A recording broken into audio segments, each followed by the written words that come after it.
Okay, good morning, everyone. It's 10 past 5. We're going to start the event. Again, good morning all and welcome on this very nervy morning to Mazars Good Governance webinar. By way of introduction, my name is Ishan Bawani. I'm the head of Mazars Public Sector Advisory Business, and from the beginning of this week, also the Director of Governance and Strategy. You know, every morning when each Mazars employee logs onto their laptop, the values to which we as a company espouse is displayed on our screen. One of those values is that of integrity. And it got me thinking, in South Africa, we have almost become numb to reports of malfeasance and misadministration. So much so that when we hear accounts of thievery, even during a devastating pandemic, the sad reality is that most of us are unflinched. It is during times like these that we as professionals have to congregate and remind ourselves that as individuals and as companies, we have the responsibility to always act in the most ethical manner with total integrity and absolute transparency in the best interest of society. With this in mind, Mazars has put together a dedicated governance and strategy team, and our aim is to lead the way when it comes to good governance practices. And what better way to do that than to be associated with individuals of the caliber of Dr. Suresh Kan.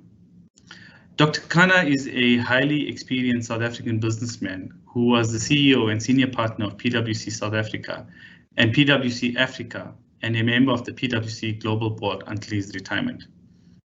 He is currently the chair of Murray & Roberts Limited and the lead independent director of the Johannesburg Stock Exchange. He also served as chairman of Imperial Holdings Limited until its unbundling in 2019. As you may well be aware, Dr. Kana is the chairman of the King Committee on Corporate Governance, deputy chair of the Integrated Reporting Committee of South Africa, and serves as a trustee of the International Financial Reporting Standards Foundation, which oversees the setting of global accounting standards. He also serves as the chair of the Audit Committee of the United Nations World Food Programme based in Rome. The WFP aims at zero hunger and in 2019 reached 97 million people with food assistance in 82 countries. As if Suresh wasn't ambitious enough in his career, he has trekked in Nepal, in the Himalayas, including Mount Everest, and also in Peru, Tanzania, Japan, Vietnam, and North America. His favorite mountain is Mount Annapurna in the Himalayas because of its majestic beauty. His other hobbies are reading and philately. And if you, like me, don't know what that means, it's a layman's term for the study and collection of stamps. Today, Dr. Kana shares with us his insights on how we can lead through tectonic change. Before I hand over to Dr. Kana, I remind you to please post your questions in the chat, and time permitting, we will respond to them at the end of Dr. Kana's presentation. Many thanks for your attendance, and I will now hand over to Suresh to share his thoughts with us. Thank you. Thank you very much, Ishan. Can you all hear me? Can you hear me?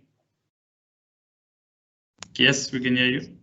That's fine. Good morning, everyone. It's welcome on this, I don't want to say lovely spring morning because it's rather cold here in Johannesburg.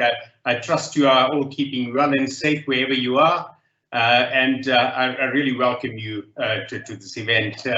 Just to pick up on what Ishan has mentioned, my passion about mountains, it's not just about mountains, it's about the mountains is kind of the excuse, but what it is actually about, it's about my passion about developing leadership. And what I do in that space is that I recruit or find a group of interested young people. They spend 6 months with me in terms of mentoring and coaching and all of that in terms of leadership. And one of the things that I do at the end is that we have our trip to Everest. And I've done 5 of these expeditions so far, and it's touched about 65 people so today. So it's a great opportunity that I believe that, you know, where I contribute towards leadership development. So it's great here today to be sharing with you my thoughts with you on good governance. And as you see, the title of my presentation is Leading Through Tectonic Change. Now, I suppose we are living in that time of tectonic change. if you see how the world is moving, and I think that's kind of one of the fundamental things one has to recognize. We talk about COVID, but there's a bigger thing happening around the world. And let me just point out some of those major moves.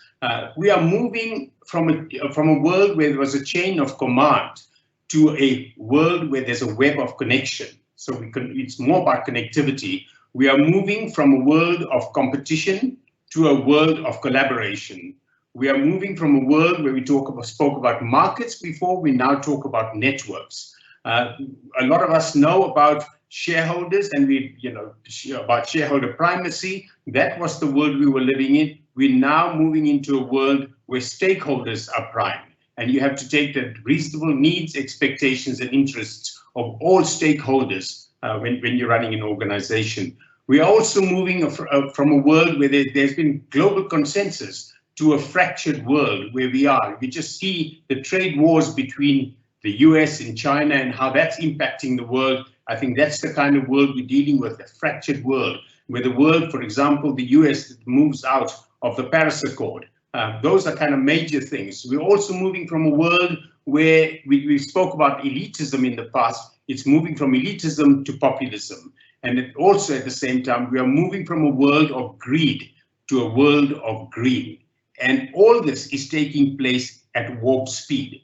Now, COVID-19, as we all know, is a watershed event that is for humanity, but it's just one example of the warp speed and the tectonic shifts and shocks that we currently have to face. If you just think about COVID on its own, within a matter of months, a global lockdown, as we never experienced before, occurred.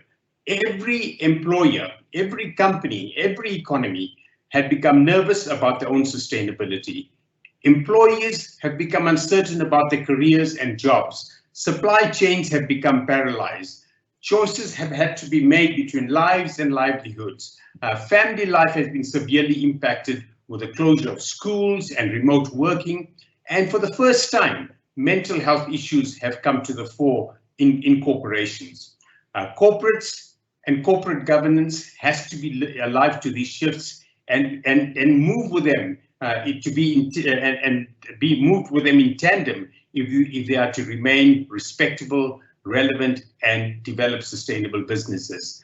Now, I know I'm talking to a finance audience today. CFOs and finance directors play a critical role on boards, particularly as the availability of finance, financial expertise, and financial management are very key to executing an organization's strategy in the short, medium, and long term. So can I ask for the next slide, please? So what I'm going to chat over the next 35-40 minutes. What I'll share with you is the challenges, the world we're living in now, and what are the challenges we're facing. We all know that we have a huge trust deficit at the moment. Nobody trusts, institutions are not trusted, organizations are not trusted, governments are not trusted, business is not trusted. I'll give you some background into the trust deficit and then look at the real risk and cost of governance failure. Now, with that background, we'll then chat a bit about what are the key good elements of good governance. And when you talk about good governance, as I said, we've moved to a stakeholder approach. So I'll share with you some thoughts on stakeholders. I think we are living in a very different world. And the world of yesterday, or maybe 6 months ago, is a very different world. And we have to shift our whole paradigm around governance and the urgency with which things need to be done. So I'll share some of my thoughts around that. I'll also share my thoughts around the role of guardians of corporate governance that have to assist in building rebuilding this public trust. And then we can go into Q&A questions. But as Ishan mentioned earlier, please raise your questions on the sidebar as we go through my presentation, and then we'll address your questions at the end. So let's move to the next slide then. Firstly, what I'd like to say, COVID-19, I mean, that's on everybody's mind at the moment. But COVID-19 comes along with a host of other tectonic shifts occurring simultaneously. Now, we are living in very, very dynamic times, and I may sound a bit like Nostradamus at the moment, but give me that opportunity. So if we look at the future, what does the future hold? Some of the macro forward-looking realities we're facing are, firstly, from a business perspective, all the economic data that we're seeing suggests that we are in for a prolonged recession. There is going to be a huge surge in bankruptcies. You're already seeing this when you're seeing the credit ratios of banks in terms of what they're providing for. It's all to do with the fundamental economy. Technology is developing and is going to continue to develop at an exponential rate. And simultaneously, it always said criminals never seem to go to sleep. Cyber attacks and data fraud are going to be common as we shift our working practices. There's going to be a continued protracted disruption of supply chains. And a very important one is that there's going to be tighter restrictions on cross-border movements of people and of goods. Now, this is a very important one because if we rely on trade and international trade, once that cross-border movement of people and goods get affected, that could have a significant impact on economic growth. Now, from a social and people perspective, we are facing a prosperity crisis. The gulf between the rich and the poor continues to grow wider. Society has never been so unequal as it is now, where 1% of the population of the world has more wealth than the remaining 99%. Globally, South Africa has the highest Gini coefficient, which measures this difference at 0.65. Very, very high. Ishan mentioned that I chair the Audit Committee of the United Nations World Food Programme, where prior to COVID, we estimated that there were some 850 million food insecure people in the world. Now, COVID has just added another 500 million people into that bracket, which means that just about 1.35 billion people in the world are food insecure. And in a world of about 7.4 billion people, that's 18% of the world which has food security. Food insecurity. That, my friends, is not a sustainable world, where almost 1 in 5 people don't have food security. Now, what is the implication of this? Because addressing the challenges we face, that we need to face, requires a motivated society to achieve growth and innovation, because that's what makes everything work. But when people are stuck into poverty, food insecurity, they lose hope, which is anti-growth and anti-motivation. Another important macro feature that we've got to recognize is that we are facing an age crisis in the world.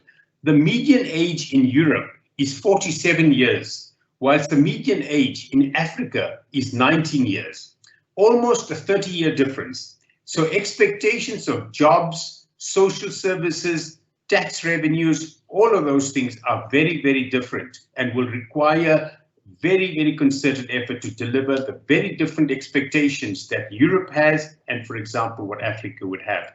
More specifically, when we look at some of the of what's happened with COVID-19 and remote working, COVID-19 has accelerated things that were supposed to happen maybe in 5 years' time or 7 years' time, and it's just accelerated that to us.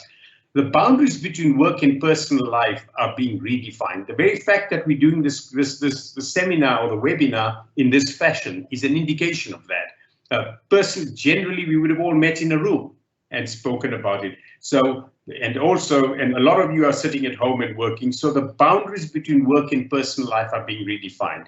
Long-term staff wellness has therefore got to be a priority. And from business's point of view, the remote working will definitely affect the level of infrastructure that an organization requires.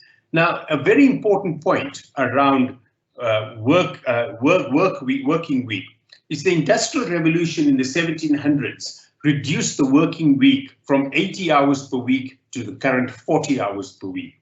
Now imagine the impacts of artificial intelligence, from which we have not seen the full impact yet, and the fourth industrial revolution, and robotics and artificial learning and all of those things. We believe that all the signs are that the working hours will reduce even more. So you can imagine what that does for unemployment and the implications. Now, from an environmental and a climate change perspective, we're just facing a pandemic. I think we're fortunate with the numbers that are reducing the way it is, but obviously there could be second and third waves of COVID-19, or in fact, even different infectious diseases will recur. And it is very sobering to read the World Economic Forum's report on COVID-19 risks, which indicates that on average, one new infectious disease emerges in humans every 4 months. And 75% of those infectious diseases comes from animals. And hence, people are moving towards plant-rich diets. Now, in the past 70 years, the face of planet Earth has changed dramatically. The effects of population and economic growth have created an insatiable demand for resources, and the ecological overshoot as a consequence has been huge. And many natural resources are now at significant risk. And the escalation of consumerism is a material driver in these trends and is unlikely to abate unless there is behavioral change. Now, you may ask, well, what has all this got to do with governance? Well, companies and governments utilize these scarce resources. Companies and governments also employ the largest number of people. The turnover of some companies is larger than the GDP of many countries. It's often said that Amazon's turnover, for example, is larger than the GDP of the entire continent of Africa. And also 45% of the top 100 economies in the world are companies. So the impact is that the decisions that governments and companies make have a direct and a significant impact on the lives of people, other living things, and also on the planet. Now, with that backdrop, boards of companies have a very significant role to play in steering their organizations to ensure that their value creation, their business models, and address the challenges that are being faced. So oversight and good governance is therefore critical in terms if we want to address these challenges. So can we move to the next slide?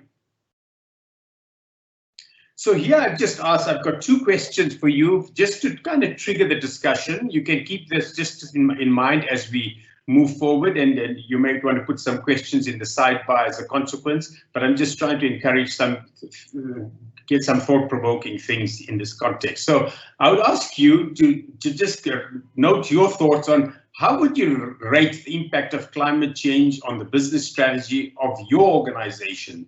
Where you're working, is it high impact? Is it significant impact, reasonable impact, or no impact? So just make a note of that in your mind and on a piece of paper, and then you can raise some questions in that regard, because I think it will prompt some questions about your organization. The next slide, please. This is another question: that do you believe that there is an urgency on business to address the impact of climate change in your country?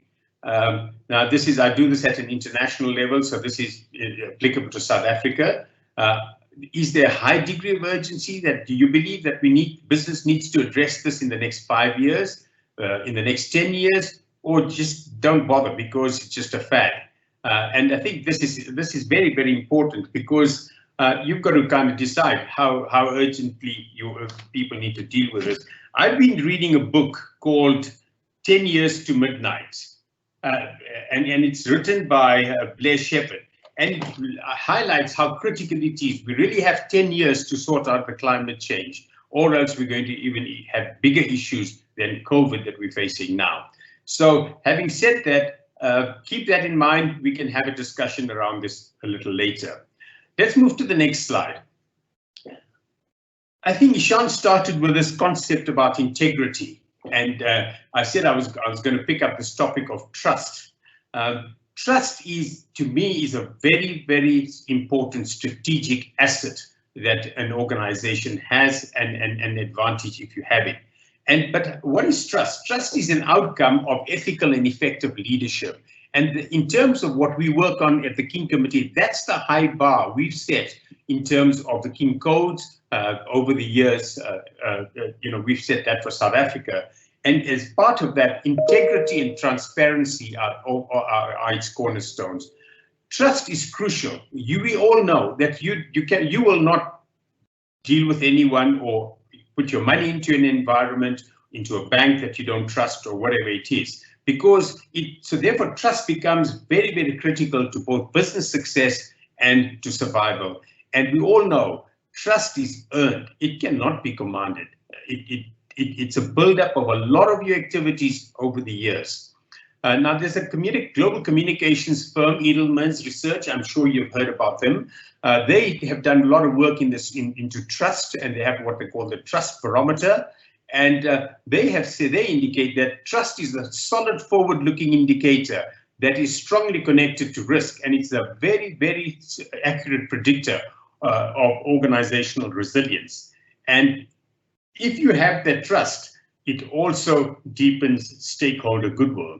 And the benefits of trust are demonstrated by stakeholder commitment to your organization, whether it's in terms of capital, loyalty, recommendation, endorsement of your products, or whatever it is. Now, in the longer run, it definitely supports better performance.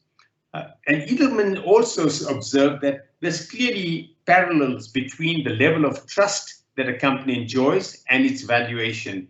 For instance, it found that the share performance of highly trusted companies outperformed the weighted sector on a continuous basis.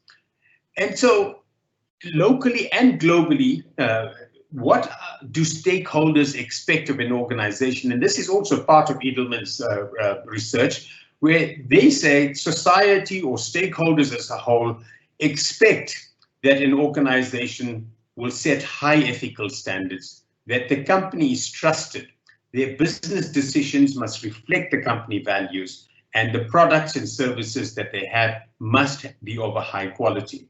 So with that, can we move to the next slide? So if that is the expectation, then that is a very high bar. Let's try and understand what's been happening on the ground, which has led to this trust deficit. Now, global developments in corporate governance in the past 3 decades have always been spurred by frequent instances of spectacular governance failure and corporate scandals. Never far from the news is yet another sensational example of malfeasance and weakness on the part of those charged with governance, and it often reflects the ineffectiveness of the guardians of governance. And I think the latest we heard about as a global scam is Wirecard. Now, whilst regulators do their very best, the ongoing failures cast doubt on the efficacy of rules-based attempts. Now, we can develop, even whether it's at the king level, whether it's in statute or whatever, we can develop a lot of rules, but rules don't necessarily help you with building trust, but it's not the panacea. It doesn't sort everything out. It's not the silver bullet. Trust has to be inherent. And for example, just as an example, the comprehensive reforms that we had in the UK in 1992, which was very, very significant at that time in terms of the Cadbury Committee report, which led to the King report in South Africa, and also the US Sarbanes-Oxley Act in 2002, did not forestall the global financial crisis. So over time, we've seen the development of standards, codes, charters, and business principles to facilitate better management and governance. But for governance to be functional, it must be part of the DNA of the organization. And achieving this requires a fundamental understanding and belief. I think that's the big thing. It's the belief in the principles of governance and the courage and the energy to keep them alive. The cost of these disasters, when they happen, destroys and frequently destroys value and has devastating effects on shareholders, suppliers, employees, and pension funds. And I'm sure you recognize some of these things because we are all invested within pension funds or investment funds or retirement funds or whatever nature of your investments are. When we have a scandal in a particular company, everyone loses money because that affects society as a whole. So whilst that's been happening at the global level, let's move to the next slide, please. global position, as I say, is not glorious. The position closer to home is not dissimilar. When we started the King Committee in 1994, the South African, we were dealing with transition into a constitutional democracy and an open economy. And I think at that stage, we saw this as a fantastic opportunity to build a fair society and a strong economy supported by a sound body of law. The South African Constitution, from which everything was derived, is widely regarded as the most progressive in the world. Its intention to establish a society based on democratic values, social justice, and fundamental human rights is really laudable. And this was the vision of our founding father as enshrined in our Constitution and led by Dr. Nelson Mandela. Now, the process of aligning all the Constitution with company law, regulation standards, and codes to the constitutional framework allowed us over those years to draw on the best practices from around the world. So whether it was on the governance side, whether it was in the accounting side in terms of IFRS, whether it was on the auditing side in terms of ISAs, it was all done in terms of world-class standards. So with that, up to the consequence of that, up to 2015, South Africa's governance standards were described as groundbreaking and ranked #1 in the world at the Global Competitive Survey conducted by the World Economic Forum. Countries like the UK, Japan, the Netherlands adopted some of the trailblazing thinking and principles that were included in the King Report and the Code. The King Committee, through the King Code, leads governance developments in South Africa. It builds learnings from practical experience that a lot of us sitting around the table as experienced directors and executives, we build that into core principles. And the King Code has influenced the development of specific legislation in this country, including the New Companies Act, the PFMA, and is now also used in courts as an indication or as an indicator of good governance. And these fundamental principles guide the important role of business in society and the moral and ethical principles of corporate citizenship and sustainability. Now, sadly, however, this has not prevented South Africa from adding renowned global brand names and companies of very significant public interest to the global list of governance failures. Steinhoff, Tonga, Hewlett, Eskom, VBS Bank, African Bank, some accounting firms, McKinsey's, to name but a few. The reports of a lot of these listed organizations provided very detailed corporate governance reporting and assurance that everything was okay and proper structures and processes were implemented. Also, they signed off on King. However, these assurances were hollow as proper governance was not pervasively exercised and integrated at all levels in the business. And this is where I'm saying it has to be inherent and it has to be within the DNA of the organization. And these significant scandals have marred the trust that society has in business and in government. Let's move to the next slide. Just a further indication of that is that in the last 10 years, we have had astoundingly brazen scandals in both the public and the private sectors. And I can tell you it's certainly not been the quality of governance philosophy, rules or standards that have fallen short. The problem on the ground is that we have has been the ability or even the willingness of management and the directors to understand and effectively institute good governance principles in everyday business practices. And the regular governance failures within major listed companies, the phenomenon we're dealing with of state capture, which has also almost destroyed some of our state-owned entities. And the recent scandals also surrounding COVID-19 just exposes a disturbing ethical bankruptcy. Now, what has all these led to? Let's just kind of put it down in very, very simple terms. The outcomes of all these governance failures have resulted in the payment of bribes, in the theft of money, insider trading, overstatement of assets, accounting irregularities and falsification of accounting records, prioritizing profit over ethical behavior and long-term sustainability, poor management of debt, failure of assurance processes, and miscommunication and misleading communication to stakeholders. So when you listen to this, one has to ask the question, where were the guardians of governance when all this was happening? Corruption is just another burdensome tax on the poor. South Africans now have a much higher expectation that leaders in politics and business must be held accountable for their actions and their failures. And I must say, we are seeing a welcome increase in activism by stakeholders and responsible citizens in an attempt to protect themselves and the economy of this country. Some of the recent court judgments are also encouraging. The judgment in the recent case of OTA and the South African Pilots Association versus Duduzile Meane, in which she was declared a delinquent director for life, is a welcome development. Now let's move on to the cost of governance failure. That's the next slide. We all know that these governance failures have resulted in a huge cost to the economy, the government reserves, shareholders, and every person. Well, in South Africa, and even if you take it globally, it's the same story around the world. Added to this is always the incalculable business costs ranging from leadership time and energy to deal with and spent dealing with the fallout, including declining employee morale and productivity, and also the subsequent impact on strategic, operational, and financial performance.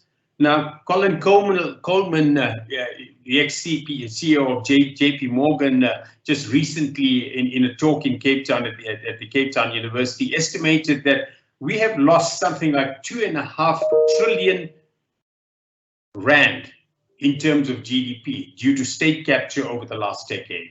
Now, this has impacted on so much that is critical to the sustainability of our economy, including the country's credit risk rating, the higher cost of borrowing, the confidence of international investors, etc. And the opportunity cost of these enormous losses has deepened our socio-economic and socio-political vulnerability. Now, it is clear when you listen to this that South Africa's corporate governance record in both the public and the private sector must be dramatically improved. So having said that, well, what are the good elements of good governance? Shall we move to the next slide? Just very quickly, we're saying, what does good governance mean? Good governance is about ethical and effective leadership from the top. It's about the tone from the top. It's about having an effective, competent, and independent board. It is about a stakeholder inclusive approach.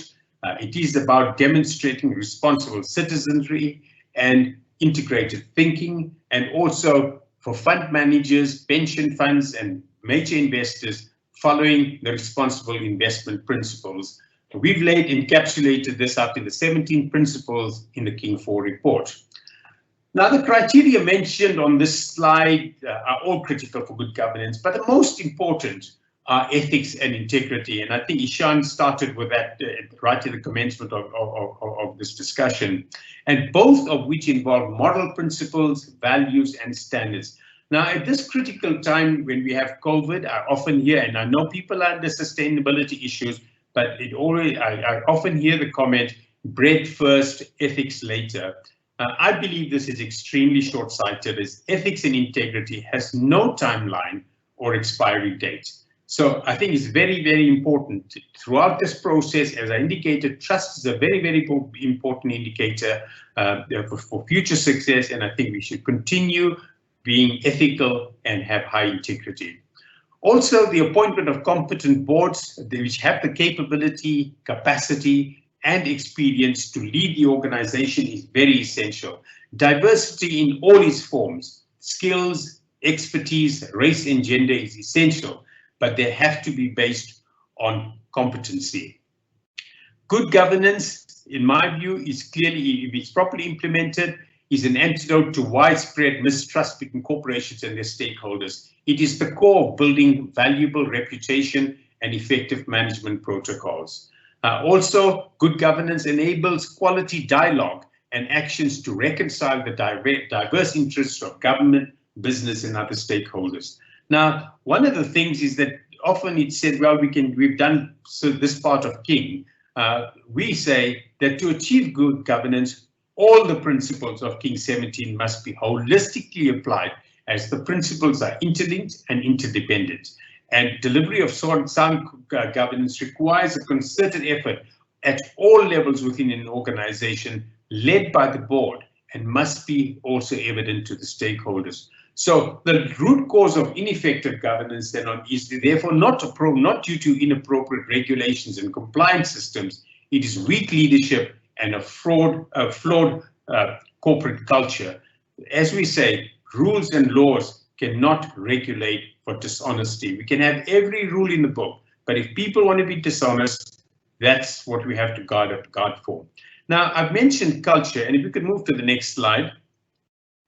Often in these failures, this is the question that always comes up. Something went wrong with the culture, and that is true. Unhealthy culture is often cited as the root cause of many governance failures. And as such, if that's the case, I see that it's an incentive for a more strategic approach from directors in the governance of their organizational culture to deliver on the broader strategy and mitigate risk.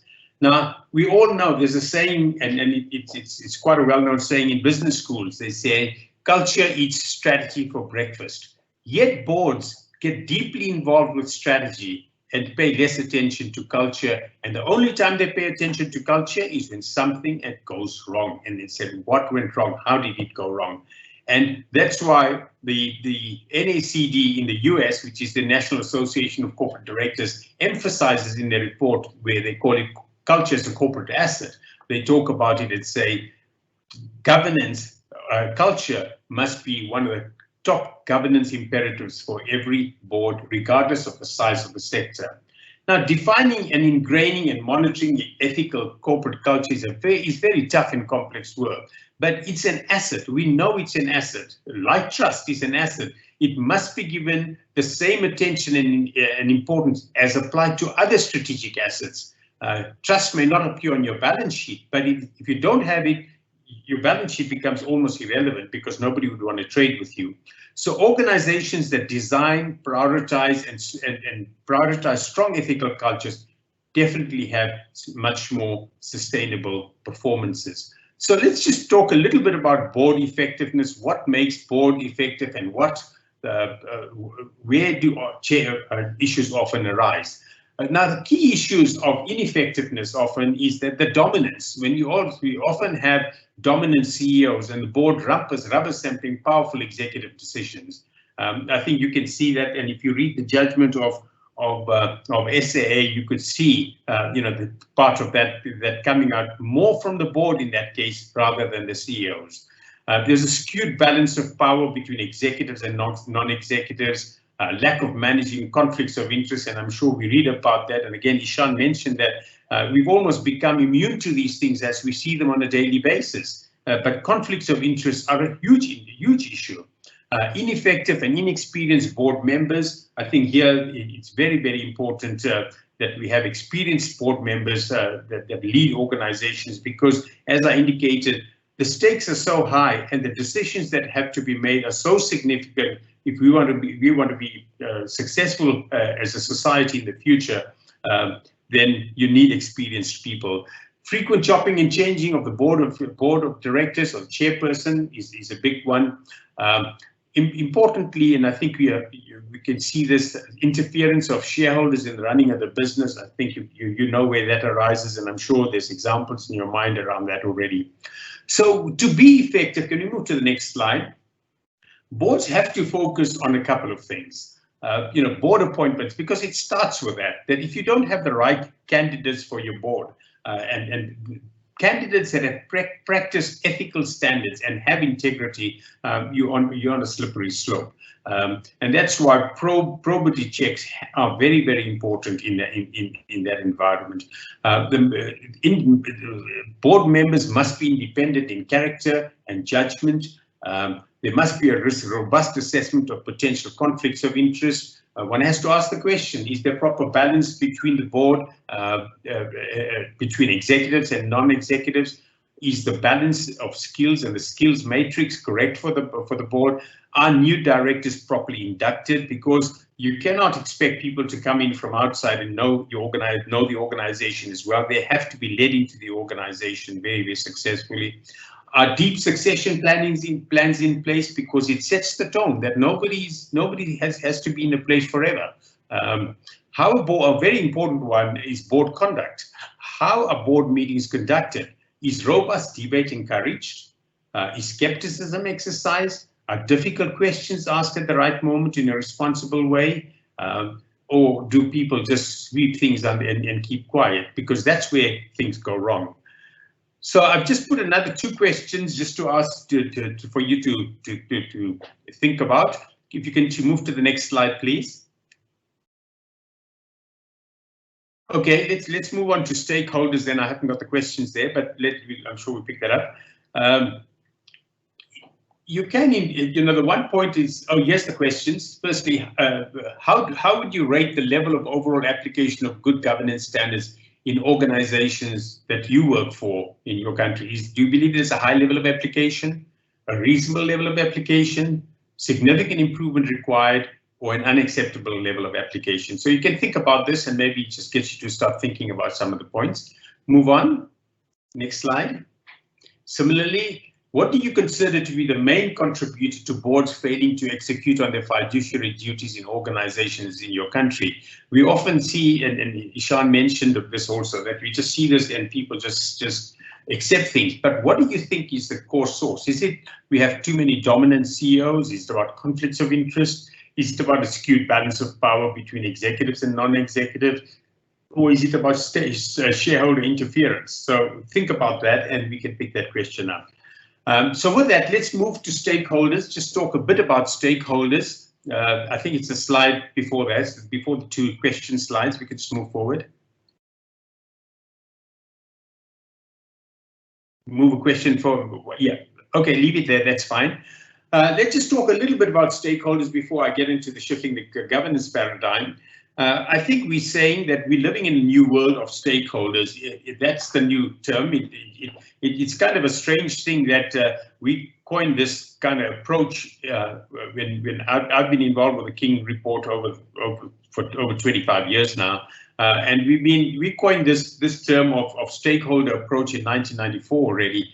And it's now only being picked up in the US today, or as we speak. It's the big debate that's in the US, that you don't owe your responsibility only to your shareholders, you owe your responsibility to the company. And in the company, you've got to consider all the stakeholders and their needs and expectations. Obviously, you can't meet every stakeholder's needs, but you have to take them into account when you're developing your strategy. Now, the disconnect when you have weak stakeholder relationship obviously negatively influences the organization. Stakeholders definitely do contribute to the value creation process. And I think that it is very, very important that when you're developing your strategy, whether it's in the short, medium, and long term, you have to take stakeholders into account. So moving on to, with so much at stake, we have to move to can you get to the slide before this, please?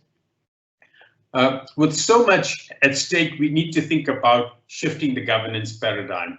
COVID-19 and the macro risks facing organizations definitely requires a forthright approach if we are to come out and emerge stronger at the other end of this dark tunnel that we're facing. So the way in which boards do their work at this time is very critical in how organizations are going to emerge from that current crisis and push towards a new era of economic recovery. And the stakes, I can tell you, are very, very high. Each of the areas that I've highlighted require careful consideration on how value is created in the short, medium, and long term, and the risks associated with that value creation process and building the related business model. Now, earlier this year, the King Committee issued a document called Responsible Leadership Under COVID. Now, and we believe that these are some of the points that came out of that we believe that this is a test of leadership. And we believe that there's no single person that has all the insight and all the foresight. So the board as a collective now should weigh in more than ever before, as they generally have a broader base of experience and having worked in different executive careers, as well as in different industries and perhaps even different countries. And boards should take on this responsibility to task management to present plans to address the issues, protecting what needs to be protected, preparing for change, and preparing to recover. Boards in this scope should also be encouraging innovation and the effective use of technology. Boards must use their various committees that are normally set up very effectively. You know, the audit committee for their financial arrangements, solvency, liquidity, internal controls, and cost controls, and the social and ethics committee to cover things like staff wellness, health and safety. The risk committee to think about significant issues such as environmental and climate change impacts on the business, financial viability, impacts on the business model, and the opportunities that are being presented by the changing world. Now, I must say that the COVID has, I've observed over the past couple of years, board agendas have changed, and COVID has pushed us there, and I think it's pushed us in the right direction. We are now, I see more board agendas. We're talking about employees' health and safety, wellness, supply chains, cash management, and focusing on robust systems of internal control to facilitate remote working. Corporate social responsibility initiatives are focused on and remain funded. I think there's been also a focus on succession planning, particularly emergency succession of the CEO and ExCo members and chairs of board and the board committees. And it's kind of an amazing thing that whenever humanity is under pressure, that they somehow gang together and come up with the right answers. And I'm seeing that positive leadership coming through now, more at organizations operating more holistically. And I hope that that's one of the learnings that we take into the future. So can you move to the next slide? So building this robust lost trust is not the role of a single corporate player in the governance change. It's about everybody. It's about executive management, the board of directors, regulators, internal auditors, external auditors, investors, etc. And I'm talking to maybe auditors that may be on the line. I think external audit is a public interest function, and that's why whenever a scandal happens, the question is asked, where were the auditors? I think a more informed question in that regard would be, where were all the guardians of governance, not only auditors? But having said that, the assurance that were provided by the external and internal auditors are very key to the governance process, and I think they've got to look at themselves and ask the questions that where do they need to improve, because it's critical. They are critical in the governance process, and it's important that they remain so. So just in conclusion, then I'd like to say that the last slide, please.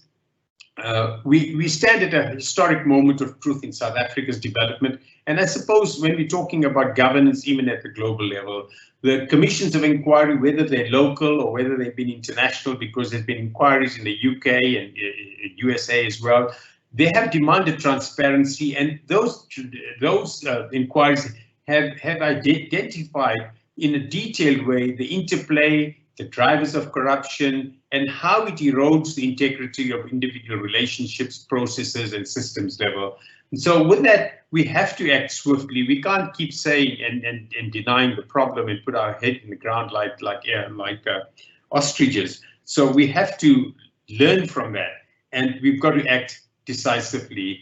Now, I'd also like to say, whilst the recent inquiries around have identified many villains, I would say, committing a myriad of wrongdoings, many South African corporate citizens and also companies have fulfilled their fiduciary responsibility. They have refused to ignore regulations despite intense pressure from wherever it comes. Individual citizens have often turned whistleblowers at considerable personal and professional cost to themselves. These citizens, obviously, whether it's their companies or individuals, were not motivated by narrow interests, but by vigilance, care, and conscience. And we realized that to realize the ideals of our country for a prosperous society will require many of those or more of those kind of people at all levels of society to follow their exemplary example. Now, I have shared this morning a number of concerns surrounding proper implementation of corporate governance, and sometimes learnings are learnings, and they can often create a dampened spirit that the ship is a bridge too far to turn. I'm not negative, I'm optimistic, and my advice is that where there are learnings, the human spirit is strong, and we should never surrender, we should learn. We are never defined by the conditions we face. no matter how hopeless they may seem, we are defined by the way we respond to it. So at the King Committee, our plea is for good governance, for ethical leadership, and all role players in the corporate governance chain exercising their responsibilities appropriately. And as is often said, never let a crisis go to waste. Much of what is being said now and what we're learning through the COVID process will help us build better and more resilient businesses and weather future storms. And after the great lockdown, which we are currently experiencing, will come a period of great transformation, and in my view, prepare to make that shift.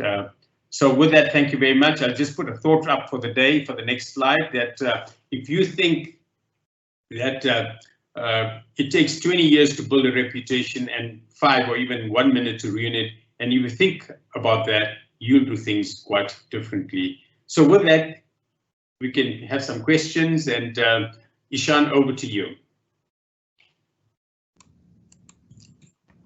Yeah. Firstly, thank you, Dr. Kana, for sharing your insights and your thoughts of where we are as a community and as a country. Our cognizant of time, so I'd like to just jump straight into the questions. But before I do, I've had a few questions around whether this webinar will be made available on recording. Yes, we will. Our marketing team will send it out to all the participants. So Dr. Kana, there's some hard-hitting questions for you. I hope you're ready to be put on the spot. The first one from Ntombi relates to the recent AG report on the COVID-19 pandemic, in which the Auditor General states that based on what was audited to date, there are clear signs of overpricing, unfair processes, potential fraud, and supply chain management legislation being sidestepped. And Ntombi's question is, what can corporate South Africa do to cause a shift in how key public institutions are being managed? And while you think about that, Dilly's question relates to that to an extent, where he asks, what is your suggestion for expediting real punishment for delinquent directors of boards across South Africa, private and public organizations? So I'll allow you an opportunity to respond to that before I pose the other questions. Okay, that's fine. Thank you very much. Look, they are tough questions, and these issues, as I said, that just indicates how important corporate governance is in this environment. So, coming to the first question about the Auditor General's report and the wasteful expenditure and all that's happening, this is kind of what we're fundamentally saying what corporate should be doing. It is about something from the heart. In the US, I see that there's a number, I think was it last year, that 100 of the top CEOs signed a purpose statement that say they will be committed to that purpose. And it all leads from that. And the purpose has to be the ethics of the organization. It's that tone from the top that needs to be set. Because one can have, we know there's that old saying also that says the fish rots from the head. If you don't get the head right, and if there's corruption at that level, it just becomes endemic. So I think that's what we're preaching for, is ethical leadership, right from the top. And once we get that, and it sounds very easy to say, let's just have ethical leadership. Now let's just compare some other countries. Let's look at a country like Singapore. Why are they so successful? They have not. It's not been a small. If you go back to the history of Singapore in the 1960s. I don't want to demean them, but I think it was a little village, fishing town or whatever it was. It wasn't what it is today. Now, how have they got to the stage they had? Firstly, it was about strong leadership, ethical beliefs, and the one thing I think is what I call engineered excellence. It's not about just saying we're going to do something. You've got to plan things down to the finest detail, engineering, so that we get the success we're looking for. We can have the Auditor General's report saying, there's the wasteful expenditure, but what do organizations do with it after that? And that's where the rubber hits the road, because they have to plan and say, we've got to have a plan of action in terms of what the organization culture is, because that's where we've got to start. Organizations have to start changing the culture right from the top. So it is about leadership at that level. So governance is about that, and that's where it needs to start, in my view. The second question related to it is that, what do we do with directors that are not kind of doing the things that they do? It's unfortunately, it's a long process, because by the time you get to that stage, there's so much damage done. I mean, if we just think about what we've had on Steinhoff, what we've had on Tongaat, by the time these things have come to light, it's just the damage is done. And I think, again, I get back to the whole principle of ethical leadership. If you have ethical leadership, you've got to avoid the later things. Now, having said that, I'm very pleased with things like that's happening and again, I've got to declare my interest. I'm a director of the JSE, so I'm not divulging any confidential information. You've seen all of this, that there has been massive penalties levied on companies, whether it's Pepco, whether it's Tongaat Hewlett, I think EOH. You've seen all of those kind of things that's happening, and part of some of those actions have also said they're going to take action against the directors. But legal processes by the nature are slow, because it's a court process. We all know that it takes at least 5 to 8 years to get something like that through. But that's what I'm saying. That's when you're picking up the pieces and trying to make things work. I think we should say from the proactive side that how can we avoid this? And it gets back to the competency of boards. It's about the effective leadership that we have on board. It's about how the board is structured. People that sit on these boards, how do they conduct themselves? It's all of those very fundamental things that we've got to get right. And until we get that right, I think we're going to have delinquent directors. I suppose the court case that I mentioned about Dudu Mieni, I think it's a welcome thing to sort of say that when somebody oversteps as non-executives, when they overstep their mark and don't support, get into kind of operational issues as opposed to sitting on the governance side, where that's a fine dividing line that has to be kept. And if that line is not kept, you're seeing the consequences of what's happened with SAA, because you had, I don't want to say incompetent, I would say just what the law is saying in that regard, that there was huge interference from the non-executive directors in terms of the executive position roles that were supposed to be conducted. And that's the final case on that, and I think it's the first one of its kind in South Africa, where it says they declared a director delinquent for life. Now that should send messages to other directors that if you don't follow the proper governance principles, you could be exposing yourself to those liabilities and that kind of position. But to me, it's not. I'd rather prefer on getting things right at the front end rather than trying to fix and pick pieces up at the end. Over to you. Thanks, Doc. The next question from Mike is that is the implementation of King taken seriously enough by companies, given the number of high-profile scandals which you yourself have mentioned? Would this suggest that governance has become a kind of a monitoring or tick box exercise?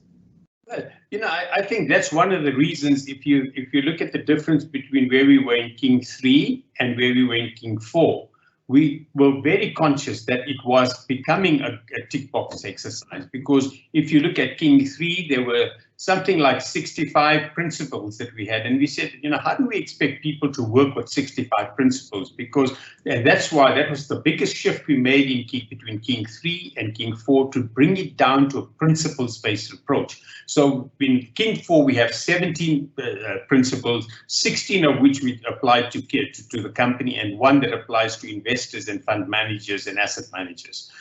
So there's 16, and under that there's recommended processes. So that's why we shy away from saying we want a tick boxing, and that's why we built it around principles. Now that's what we want. Now, if people are using it as tick boxes, I think that's what we would discourage, because that's like I said, rules-based things get you only so far. It's not going to get you to the final line, and it all starts again at the top, tone at the top, because if the tone at the top is right, you don't need you don't need checklists to do anything. You do things the way they're supposed to have been done. Okay, thank you. I hope I articulate the next one correctly, but we have a question here is when you have a situation where the board is made up of members within an environment such that it doesn't allow them to be independent due to the fact that these directors receive no remuneration, and how do you weigh up like the fact that they may not be independent but they're passionate and hands-on with and have robust conversation and have the best interest of the business at heart? Well, I think, when you say directors, I think firstly you've got to distinguish between who you're talking about, because is it executive directors or non-executive directors? Non-executive directors, I serve on a couple of bodies that I don't get paid, but, once you make the commitment to serve, that's what you've got to do. You've got to serve, and you've got to, be independent and fiercely independent in your mind, and make sure that you do that the organization does the right things. Now, if you end up on a board that's just that the expectation from executive management is there that you just got to rubber stamp decisions, then you've got to just say no. I'm not going to be part of anything like that. And and that gets to fundamental things, whether it's a paying job or a non-paying job. Before you get involved with something, do your due diligence on the organization. What is it about? Because I have a philosophy that says that if you don't do your homework, you're going to get yourself into trouble. And there's an old saying that, you lie with dogs and you will pick up fleas. So you've got to just be, real and saying that, look, if I'm wanting to make a contribution here, I've got to do it holistically, and I've got to put my whole integrity and whatever knowledge and skills that I have to it. Just as an example, I think you introduced me as somebody that's involved with the United Nations World Food Program. I don't get paid for that, but I exercise my right level of responsibility in that regard, because that's what it's about. You either want to do it or you don't want to do it. If you're there just for the name, then rather get off the board. I don't think that's what it's about. Okay. I think you addressed the next question in your closing statement, but maybe you can elaborate a little bit more. Tracy agrees with you 100% that governance and culture starts at the top. But what advice would you give to junior staff, or probably any staff for that matter, who witness ethical failures, but given the cost on them and the careers and what we've seen happening to whistleblowers in the past, what advice would you give to those type of staff? Yeah, this is always a very difficult one, because it is the difference between there are mechanisms like whistleblowing and all of those kind of things, and hopefully they operate within organizations. But that is the thing that and that's when the dominant tread on the vulnerable, which is just not what it should be. So that's why I get to the same thing again. It's about dominant people trying to do things, because environments, and if you get the culture right, it's got to be open. It's got to be open, progressive culture, inclusive of everyone. Now, if you're not in that environment, I think you've got to make a choice that whether you can live with it, or you've got to find a better place, but where you can. I mean, you cannot wake up every day hating your job, and you can't wake up every day hating the place you go to. So I think you have to make choices, and I know as hard as that may be, but I think that's as basic as it gets.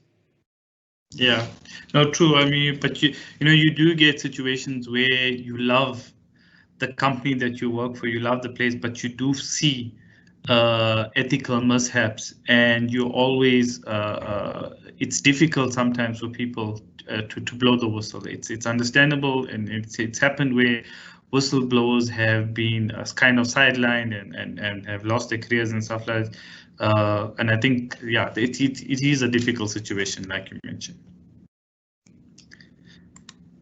I think we have a comment here, probably rather than a question, and I think we're going to close off with this one. The comment is that several independent and neutral auditing companies have been implicated in corporate and public sector scandals. So I suppose the individual wanted to just get your thoughts on that, and probably linked to that is like, what can be done, and maybe in answering that, Dr. Kana, you can kind of give us your view on shareholder or even society becoming more active, where you do see these type of ethical mishaps happening. I think there's, I used to be involved with URBA many years ago, which is the regulatory body, and I think, I think the standards and all of that are in place. I don't think that South Africa lacks any standards, because if we say South Africa lacks standards, then we kind of on a baseline of saying, well, then internationally there's lacking of standards, because the South African standards are all based on international standards. You've got IFRS, you've got ISA, you've got the Code of Ethics, so they're all kind of things. So it's not that. It's all in the implementation and how people conduct themselves. And I think it gets back to this whole principle of ethical leadership, that you have to, whether it's firms, they've got to make the decisions, whether, the type of clients they want to get involved with. Because like I say, it's no different to taking a board position or taking an audit client, because we all kind of do some due diligence on an audit client. Because when those kind of processes fail, you end up with challenges. So I think, it's again, I don't think this country needs any more laws. We don't need any more, and the rules or regulations. I think we've got them all. Let's just get down to execute them, as I said, with engineered excellence, in all phases of life. Because I think South Africa's legal system, laws, regulations, codes, whatever we have, they're world class. It just can be implemented. And the thing is, it also comes with will. I mean, that's the fundamental thing. I mean, and whether it's political will that we see, we talk about corruption in this country. What is the political will to sort that out? And it's the same thing with audit firms. What is the will to not just bend down to your client, to what he wants? Or sometimes it's not just that. It's not as easy as that. It's often when things are concealed, and what's the quality of your processes? Because a lot of scandals, when they happen, you find that audit work was done, but not done to the right level of robustness. So those are the kind of questions that we need to think about.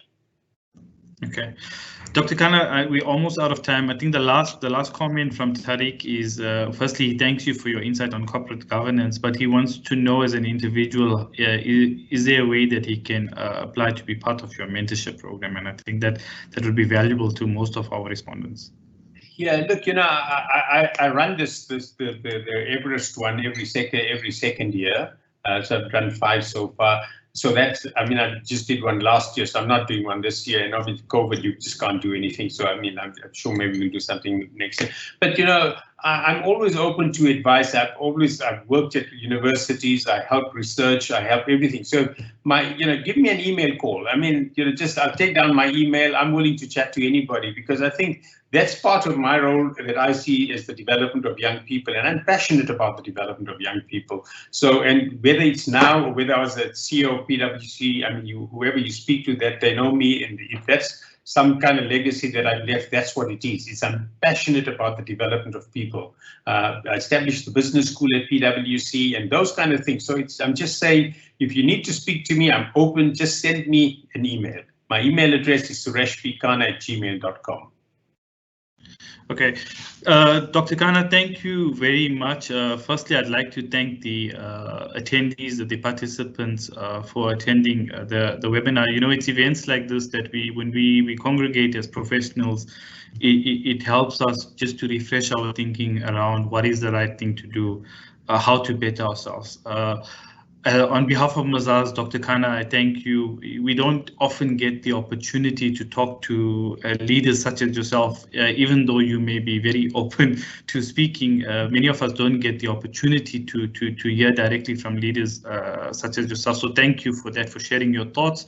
And on a personal note, thank you for all that you do for the country. As someone who personally loves South Africa, you get to see individuals such as yourselves working diligently to better the country. And many people don't realize the type of work that goes in, with no remuneration at all. It's a personal sacrifice. It's personal aptitude from the individual. So I thank you for that.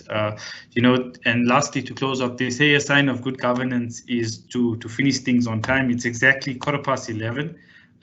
And on that note, I would close off this webinar. Thank you, everyone. Thank you very much, everybody, and thanks for having me. Cheers.